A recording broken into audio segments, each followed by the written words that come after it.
आसाम सरकार बै समावहाय एजिपि गभर्नमेन्ट दंमोन बिथांमोना जोंखौ बे बड'लेण्ड बिग्राफोरखौ नायनो हायैनि एबा जोंनि सायाव थारमाने गाज्रि नोजोर लादों। दा बेबायदिनो 1989 मायथाइनि जोबथा थारमाने अक्ट'बर दानसोआव जोंनि बे सुबनखाता ओनसोलनि गासै 17 खान गामिखौ बिथांमोना सानसेयावनो सावनानै बेबायदिनो आसाम पुलिस हाबबाय थायो। सानसेखालिथ' आरो आसाम रायफलानो जोंनि बे जायगायाव हाबफैबाय उग्रपन्थिफोर थायो होननानै बेबायदिनो नांनायावनो जोंनि मानसिफ्रा बांद्राय आलाय सिलाय जानायखाय आङो बिथांमोनखौ बे अरनबारि गेजेरजोंनो हाजो साजोंनो लाङै देवथांसिम सोरखि होदोंमोन आरो भुटानाव भुटाननि सिङाव बे देवथां होननाय मोनसे जायगा दङ बिसिम थारमाने लानानै बे मोनसेल' दंमोन जोंनाव गनायथावना बे जाबाय सेपारेटिस्ट डिमान्ड। जोंनि एबसुनाव गासै 99टा चार्टार डिमान्ड दं। 99टा 1988 मायथाइयाव जों जेला फारियै जितु उपेन्द्रनाथ ब्रह्मनि जितु सोमावसारनाय बन्द 12 घन्टानिफ्राय लानानै 1001 घन्टासिम जेला बन्दफोरखौ फोसावनाय जादोंमोन खुद्रिनाय फैसाखौ जों बेबायदि गादब जाबाय थानोसै। बे थांनाय लेखानो भुटाननि मानसिफ्रा बिराद आसरित जादोंमोन मानो बिदि थफ्ला थफ्लि लानानै फैखो मा जादों होननानै गोबां भुटानिस मानसिफ्रा जोंखौ सोंदों फरायसाफोरनि गेजेराव। दा बेबायदिनो जोंबो जेला शिलं इउनिट हिसाबै जेला नाजेनो एबसुखौ अब्ला जोंनि गेजेरावबो बे खोथाखौ सावरायलायनाय जादों। गंगा एबसु आरो उपेन एबसु होननानै बेवहाय गोबां माने डिबेटफोर जालायनाय जादोंमोन आरो बेवहाय जोङो उपेन एबसु महरै जों थाबाय आरो बाखिया थारमाने गंगा एबसुजों बिसोर गोरोबनानै थाबाय। हस्टेलफ्राव थायोबा बे गुबुन हारिफ्रा गोबां रोखोमनि थारमाने जोंनि सायाव अत्याचार खालामो। मोजां मेगनजों नायामोन माने मोनसे नेग्लिजेन्सि भाब लानानै जों बिसोरो कलेजफ्राव थाब्लाबो माने गाज्रि नोजोर खालामोमोन आरो जोंहा बै समावहाय गोबां लेबारफोर मेघालयानि सिङाव लेबार मावग्राफोर दङमोन।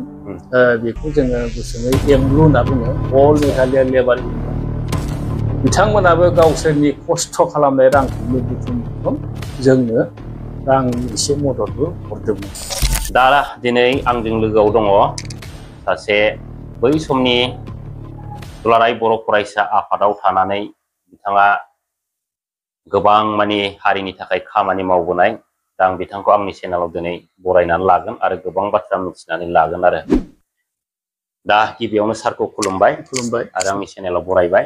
दा आङो फार्स्टआव दिनै नोंथांनाव बेखौनो मिथिनो सानदों आरो दा बेनो जाहैबाय नोंथांनि जेनाखि लाइफ हिस्ट्रि बेखौ सिगाङाव आङो माने मिथिजानो लुबैयो आरो नोंथांनि डिटेल्स एसेब्लाबो जेनेबा नोंथाङा बबे समनिफ्राय माने सोलोंथाइखौ जुरिजेनदोंमोन आरो नोंथांनि दा जेनाखि नोंथांनि मुं आरो थंफोरखौ फार्स्टआवनो नोंथाङा रायजो राजाफोरनि सिगाङाव एसे बेखेवनानै होबानो जाबाय आरो। खुलुमबाय, आंनि मुङा मुस्रि धीरेन बर'। आंना गामिया जाहैबाय उदालगुरि आरो जिल्लाया जाहैबाय बाक्सा। जोङो एकदम माने बिटिसिनि जोबथा माने भुटान सिमायाव थानाय सुबुं। दा आङो गिबियावनो आंनि सोलोंथाइखौ आङो बुंनो नागिरदों। दा आङो आंनि जिथु गुदि सोलोंथाइ आं बेखौ गामिनि एलपि स्कुलावनो आङो फरायजेनदोंमोन। बै समावहाय जोंनि बे फरायसालियाव बर' मिडियाम गैयामोन। बेखायनो जोङो रमान स्क्रिप्टजों बर' हांखोजों लिरनाय बे बिजाबखौ जों फरायजेननो मोनजेनदोंमोन। नाथाय 1972 मायथाइयाव जेला रमान स्क्रिप्टनि आन्दलना जादोंमोन अब्ला बे रमान स्क्रिप्टखौ सरकारा नाजावना लायैखाय जोङो फिन माने असमिया हांखोनिनो लिरनाय बिजाब बर' बेखौ जोङो फरायनो गोनां जादोंमोन आरो बेबायदियैनो जोङो फरायनायखौ जुरिजेनदोंमोन। बेनिफ्राय आङो आंनि बे एल पि स्कुलखौ जोबखांनायनि उनावहाय आंनि बे खाथियावनो थानाय सुबनखाता गोजौ फरायसालियाव आङो हाइ स्कुलखौ फरायनाय जायो आरो बेवहाय जोंनो गिबि बर' मिडियामनि बिजोंजों फरायजेननाय जोङो बेट्समोन आरो बेवहाय गासै जोङो 20 जनसो सुबुं दंमोन फरायसाफोर बिनि गेजेराव जोङो मात्र जोङो सानैल' पास खालामनो हादों आरो मानोना बै समावहाय जोंनि गेजेराव माने फोरोंगिरि गैयामोन जों गाव गावनो फरायनानै पास खालामनो गोनां जादों। दा बेबायदिनो जोङो मेट्रिक आनजादखौ जोङो 1982 मायथाइयाव होनाय जायो।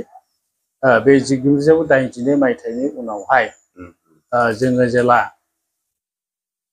गोजौ सोलोंथाइनि थाखाय जोङो नागिरो अब्ला खाथि खालायाव जोंनाव जेबो माने कलेजफोर बेबायदि गैयामोन आरो लोगोसे जोङो एसे खाथियाव दंब्लाबो जेरैहाय नलबारिफ्राव बा गुवाहाटिफ्राव दंब्लाबो जोङो एसामिस मिडियामजों फरायनो गोनां जागौमोन आरो दा बेखौ जोङो साननानै जों सानैसो जों लोगो नांनानै शिलं फारसे दावगालांनाय जादों। दा शिलंआव जोङो मिथिगौ जे इंराजि मिडियामजों बेवहाय फोरोंनाय जायो होननानै जों बेवहाय होसोलांनाय जादों आरो बेबायदिनो थांनानै 1982 मायथाइयाव आङो शिलंआवनो शंकरदेब होननाय मोनसे कलेजाव आङो एडमिसन लानानै बेवहाय आंनि फरायनायखौ जुरिजेनो कलेज लाइफखौ बेनिफ्राय बे कलेजावनो जोङो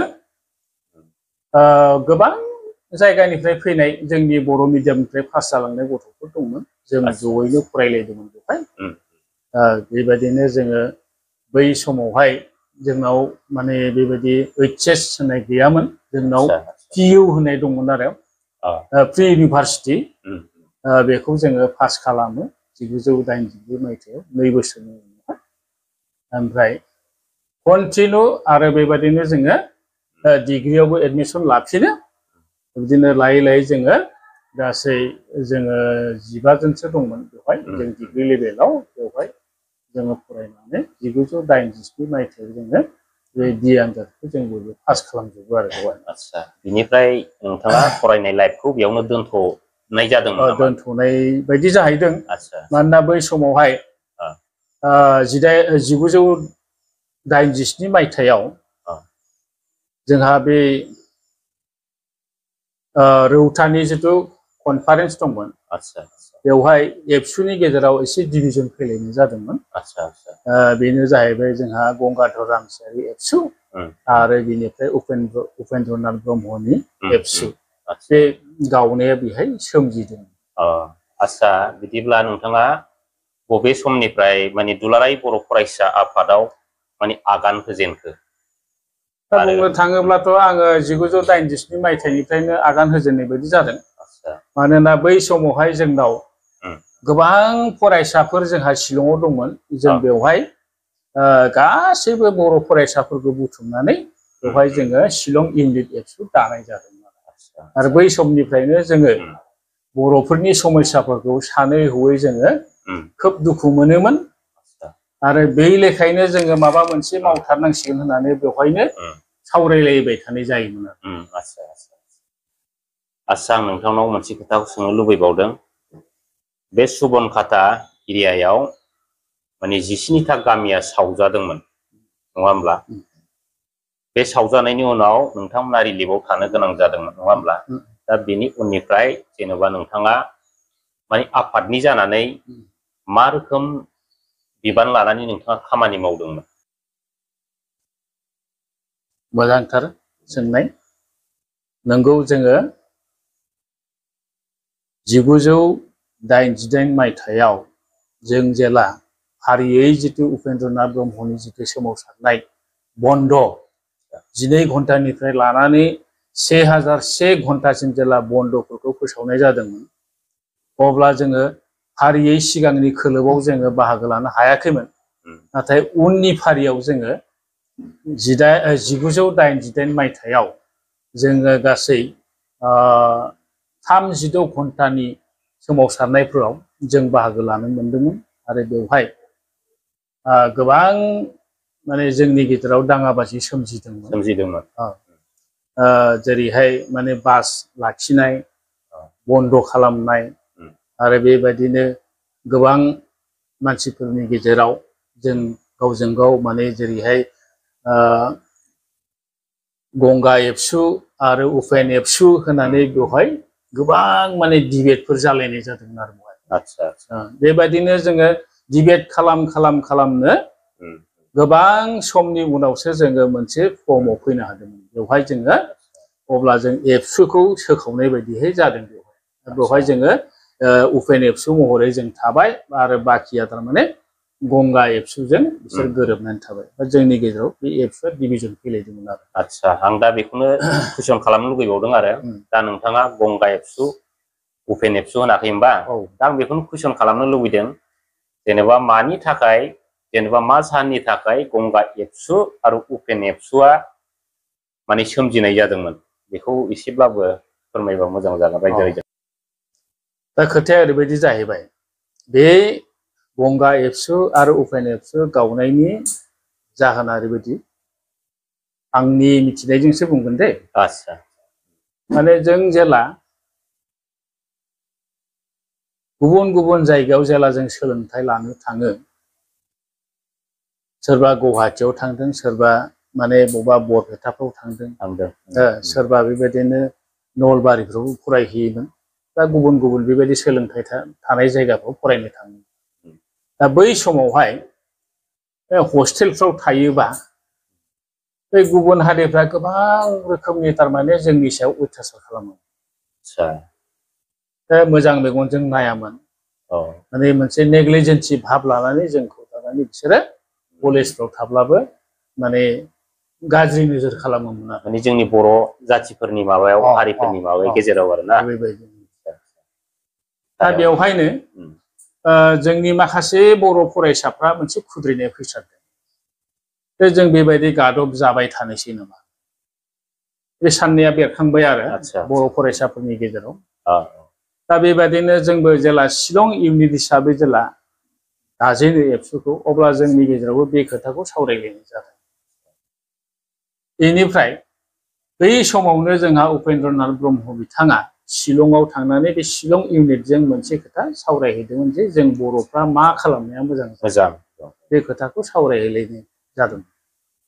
दा बेवहाय मोनसेल' डिसिसन लानायसै जों गासिबो जोंनि जिथु सार्टार डिमान्डफोर दंमोन बेनि गेजेराव टटेल जोंनि एबसुनाव गासै 99टा सार्टार डिमान्ड दंमोन।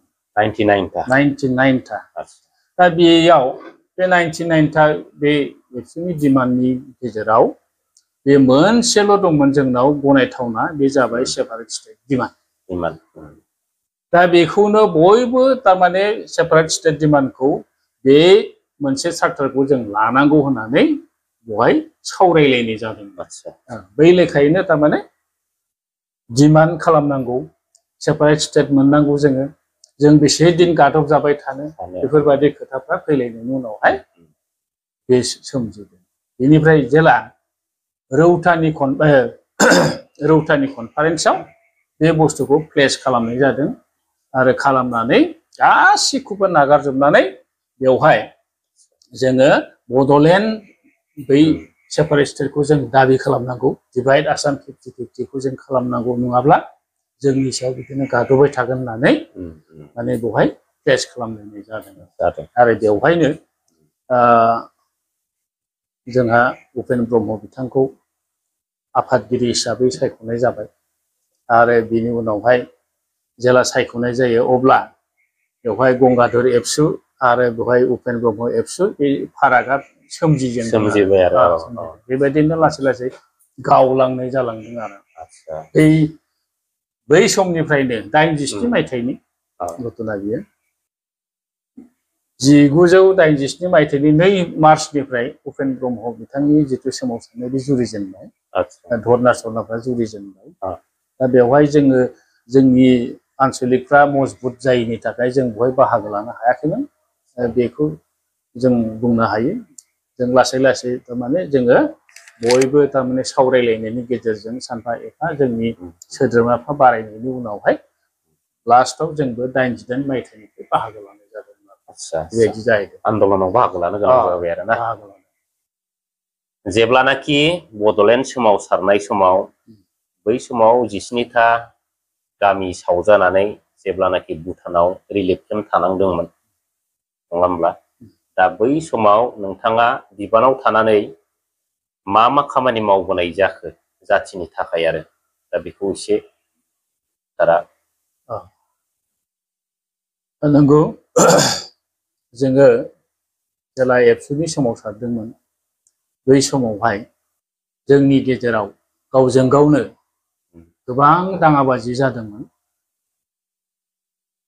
दाङाबाजिया ओरैबायदि रोखोमनि जादों जे माखासे बेवहाय थानाय मावथिफ्रा जोंहा उपेन्द्रनाथ ब्रह्म बिथांनि जितु एबसु बेखौ गनायाखैमोन ओंखायनो खावसेया थारमाने गंगा एबसुनि माबायाव बाहागो लाहैदों दा बेबायदिनो जोंनि गेजेराव गावस्रा गावस्रि जालांदों आरो लोगोसे बै समावहाय जोंहा पिटिसिए होननाय मोनसे पलिटिकेल हानजा दंमोन बिथांमोना बै समावहाय गोख्रोंथारमोन दा बिथांमोनाबो बेबायदिनो उदयाचल दिमाननि थाखाय नांबोनानै दंमोन दा बिथांमोनहाबो थारमाने जोंनि बे सेपारेट स्टेट दिमान्डआव बिथांमोना मदद खालामो बिनि जाउनावनो मा जाबाय जोंनि बे एबसु आरो बिथांमोननि गेजेराव जोबोद मोनसे क्लेश जाबाय थादोंमोन दा बे जानायावनो जोंनि गेजेराव फोथायलायनाय गैयै जादोंमोन आरो बिनिफ्राय जों गावजों गाव थारमाने बिदिनो नायलायनो हायै अबस्था जानायाव मोनसे समावहाय माने जोंनि बे पिटिसिए हानजा प्लास माने एबसु लोगोसे आसाम सरकार बै समावहाय एजिपि गभर्नमेन्ट दंमोन बिथांमोना जोंखौ बे बड'लेण्ड बिग्राफोरखौ नायनो हायैनि एबा जोंनि सायाव थारमाने गाज्रि नोजोर लादोंमोन दा बेबायदिनो 1988 मायथाइनि जोबथा थारमाने अक्ट'बर दानसेयाव जोंनि बे सुबनखाता ओनसोलनि गासै 17 खान गामिखौ बिथांमोना सानसेयावनो सावनानै बेबायदि जाथाया जादोंमोन दा बेबायदिनो जोंनि गेजेराव बेबायदिनो गोबां दावराव दावसि जालायबाय हाग्रा बंग्रा बिदिनो थानो गोनां जाबाय न' बां गैजायै जाबाय आरो बेबायदिनो फारसेथिं सिकिउरिटिबो गैया जाहैबाय आनसलिकआबो जोंहा लोरबांमोन बै समाव थाखा फैसा गैया फारसेथिं जोंनि जितु सापर्टनि मानसिफ्राबो सम्पुर्ण गैजोबामोन बेखायनो जोङो मा खालामबाय गुबुन गुबुन आनसलिकफोरनो इनफरमेसन हरनानै जे जोंखौ एसेबाबो नायनांसिगोन ओरै होननानै जोङो खबर हरलायनाय जादों 17 खान गामि सावजाखांनायनि उनाव आरोना दा बिदिनो आलाय सिलाय थायै उफायथ' गैला बेबायदिनो आसाम पुलिस हाबबाय थायो सानसेखालिथ' आरो आसाम रायफलानो जोंनि बे जायगायाव हाबफैबाय उग्रपन्थिफोर थायो होननानै बेबायदिनो नांनायावनो जोंनि मानसिफ्रा बांद्राय आलाय सिलाय जानायखाय आङो बिथांमोनखौ बे अरनबारि गेजेरजोंनो हाजो साजोंनो लाङै देवथांसिम सोरखि होदोंमोन आरो भुटानाव भुटाननि सिङाव बे देवथां होननाय मोनसे जायगा दङ बिसिम थारमाने लानानै थांदों बेवहाय जोंहा मोनसे माबानि दन्टकनि मोनसे एयारफिल्ड दंमोन बे एयारफिल्डआव जों थाद'हैदोंमोन बे थांनाय लेखानो भुटाननि मानसिफ्रा बिराद आसरित जादोंमोन मानो बिदि थफ्ला थफ्लि लानानै फैखो मा जादों होननानै गोबां भुटानिस मानसिफ्रा जोंखौ सोंदों आरो अब्ला जों बुंदोंमोन आरो जे जोंहा मोनसे दाङाबाजि जादों आसाम पुलिसानो जोंनि न'फोरखौ सावलांदों फारसेथिं जोंनिनो हानजा जेनेबा पिटिसि हानजानि गोबां उग्रपन्थि माने माबाफोर दंमोन बिथांमोनाबो लोगोसे दंफायोमोन बिथांमोना जयै जोंनि बे ओनसोलखौ बिथांमोना सावो ओरै होननानै जों बिथांमोननो खोन्थादों। आदसा मानो खारनाव सावदों ओरै होननानै सोंदोंमोन भुटियाफ्रा आदसा गंगारफ्रा अब्ला जों खोन्थादोंमोन जे जोङो बड'लेण्ड डिमान्ड खालामदों जोङो बे ओनसोलाव थारमाने बड'आ जोङो सेकेन्ड लार्जेस्ट हिसाबै दङ आसामाव जोंनि मोनथायफोरखौ बिसोरो होआ बेखायनो जोंनि बर'फ्रा ज' जानानै जोङो बे बड'लेण्डखौ डिमान्ड खालामो बिनि जाउनाव बिथांमोना जोंखौ बेबायदि अयथासार खालामदों ओमफ्राय सिकिउरिटि जोंनो जेबो होआ ओंखायनो जोङो खारनो बाध्य जानानै नोंथांमोननि जायगासिम सौफैदों। आदसा बेनिफ्राय जों बेवहाय थानाय समावनो बे जोंनि जिथु रिलिफ जानाय मानसिफोरनिफ्राय गोबां थारमाने इनफरमेसन थांनाय जादोंमोन। आदसा माने बिथांमोननिफ्राय जोंहा भुटाननि जंदा जायखौ होनो जोङो डिसि बे डिसिया जोंनाव खबर लाफैदोंमोन। ओमफ्राय खबर लानानै बिथाङा बुंफैदों जे नोंथांमोनखौथ' जों थानो होनो हागोन नाथाय जोङो नोंथांमोननो जानाय लोंनाय जेबो सुबिदा होनो हानाय नङा खारन जोंनाव बेबायदि थाखा फैसा अहरह जोंनि सरकाराव बा जोंनि हादराव गैया ओरै होननानै बिथाङा बुंबाय। बिनिफ्राय बे मेसेजखौ बिथाङा गावल' खोनासङाखै बेखौ थोंजोङै थारमाने माबासिम राजानिसिमहालागै इनफरमेसन हरनाय जादोंमोन आरो। आदसा बे लेखायैनो जोङो जों बेवहाय बे दन्टक होननाय बे फिल्डआव जों साननै थादों। साननैनि उनावहाय बे भुटाननि डिसि एबा जंदाया जोंखौ बुंबाय जे नोंथांमोना बे जायगायाव थानाङा बे मोनसे दन्टक डिपार्टमेन्टनिसो सिट बियो ओंखायनो नोंथांमोना हायोबा दिनैनि गेजेरावनो 4 किल'मिटार होननाय मोनसे जायगा दङ सानद्रुप जंखालनि एसे सायाव बे जायगायाव जोंखौ शिफ्ट खालामनानै लानानै फैयो। बेबायदिनो जों बे 4 किल'मिटाराव जोङो गोबां सम बेवहाय थानो गोनां जायो रिलिफ हिसाबै। नाथाय मोनसे जोङो बाख्नायथावना बाथ्राया बेनो भुटान सरकारा जोंनो जानाय लोंनाय होआखैब्लाबो जोंनो कमप्लिट बिथांमोना सिकिउरिटि होदों। लोगोसे जोंनो जितु प्रिलिमिनारि ट्रिटमेन्ट बेमार आजार जायोबा सिकित्सा खालामनो थाखाय हस्पिटालनिफ्राय गोबां जोंखौ मदद खालामफैदों। बेखिनिखौ बिथांमोना जोंनो खालामनानै सुबिदा होदों। दा बे रिलिफ थानाय समावनो जोंनि बे सोमावसारग्राफ्रा गोबां जायगायाव थारमाने बिदिनो कमिउनिकेट खालामनानै जोङो फोसावहरदोंमोन बे बाथ्राफोरखौ जे जोङो ओरैथोरै माने उमुक 4 किल'मिटार मुंनि मोनसे जायगायाव जों रिलिफ केम्प जानानै दङ नोंथांमोना जोंनो सहाय होनानै बेफोर इनफरमेसनखौ हरनाय जादों। दा बे लेखायैनो गोबां जायगानिफ्राय जोंखौ फैनानै खबर लाफैदोंमोन। सेन्ट्रेल एबसुनिबो बिबानगिरिफ्रा बिथांमोनहा फैदोंमोन आरो बे इनफरमेसनखौ मोननाय लेखानो जोंनो फार्स्ट माने कार्बि आंलंनिफ्राय जोंनो जानाय लोंनायनि बेब'स्थाखौ खालामनानै होफैदोंमोन आरो। ओमफ्राय बिनि उनाव फारियैनो जोंहा बै समावहाय गोबां लेबारफोर मेघालयानि सिङाव लेबार मावग्राफोर दङमोन। बेखौ जोङो गुसुङै एमब्लु होनना बुङो अल मेघालया लेबार इउनियन। बिथांमोनाबो गावसोरनि खस्थ' खालामनाय रांखौनो बुथुम जोंनो रांनि एसे मददबो हरदोंमोन।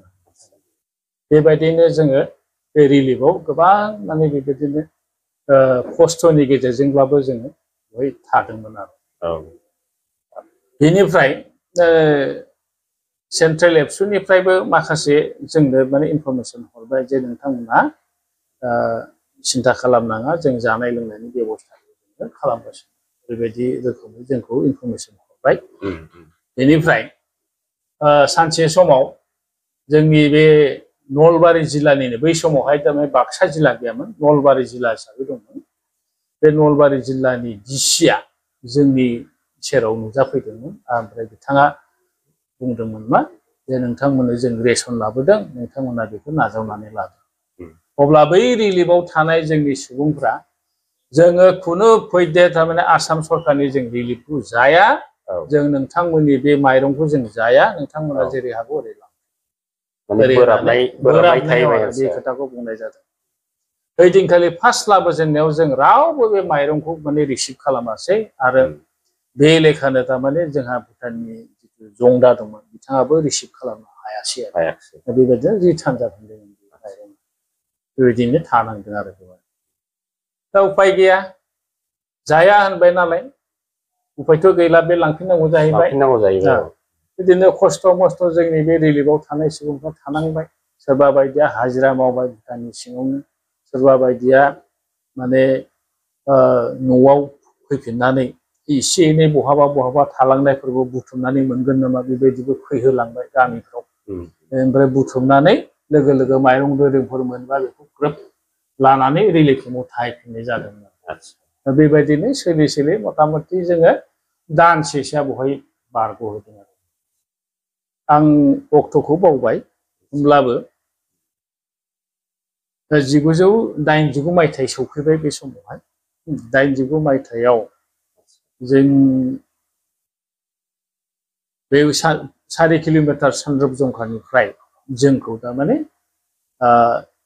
आसाम सरकारनिफ्राय मोनसे टीमा फैनानै जोंखौ खावलायफैबाय जे नोंथांमोना फरेन कान्ट्रियाव थाबाय थानांला जों जानाय लोंनायनि बेबस्थाखौ बेबायदि गुबुन हादराव जों दैथायहरनायाव गोब्राब जायो आरो लोगोसे जों सिकिउरिटिबो होनो हाया बेखायनो नोंथांमोनखौ जोङो नोंथांमोननि जायगा सेरावनो जोङो मोनसे रिलिफ केम्प बानायदों बेवहाय नोंथांमोना थाहैनांगौ होननानै खावलायो बेबायदिनो फैनानै जोङो बे दक्षिण कुसि एलपि स्कुलाव मोनसे फोथार दङ बेवहाय जोङो रिलिफ केम्पखौ फसंनानै बेवहाय थाफैनाय जायो आरो दा बै रिलिफ केम्प जाबाय थानाय समावनो दक्षिण कुसियाव जेला जों रिलिफ केम्पखौ जोङो बिदि सलायबाय थायो बै समावनो जोंहा एबसुनि आफादगिरि बिथां रुंसारि उपेन्द्रनाथ ब्रह्मआ 31 मार्चमोन नामाथाय ओइदिनखालि बिथाङा रुंसारि जायो बे समाव जोङो बे फिल्डआव बिथांनि